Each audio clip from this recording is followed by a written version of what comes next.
Higala, kumusta? May buntag Iligan, may buntag Mindanao, may buntag Pilipinas. Hadlang Biyernes karon pitsa 6 ning buwan sa Marso ning tuiga 2026. Sangan sa ato Station Manager Pastor Ruben Sulapas kini ang inyong ka-isar kabisaya Nonoy B. Ang matod sa hanay sa balita karong orasa.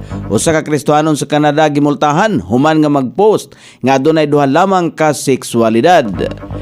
Usa ka Kristohanon nga kanhi School Board of Trustees sa nasod sa Canada ang nagatubang og hapit na usa ka milyon Canadian dollars o 42 milyones pesos nga multa tungod sa iyang social media post. Nataho nga ang naasong social media post lakip ang mensahe nga babae o lalaki lang ang duha ka sexualidad ug wala nay lain pa. Ang naasong social media post gihimo kaniadtong 2017 apan adunay mga katrabaho ang naasong Kristohanon nga na-offend sa iyahang post tungod kay mga miyembro sila sa LGBTQ community. Sa naasong post usab giingon sa Kristohanon nga ang pag-ila og gender gawas sa babae ug lalaki ang wala nakabase sa biology apan sa social construct.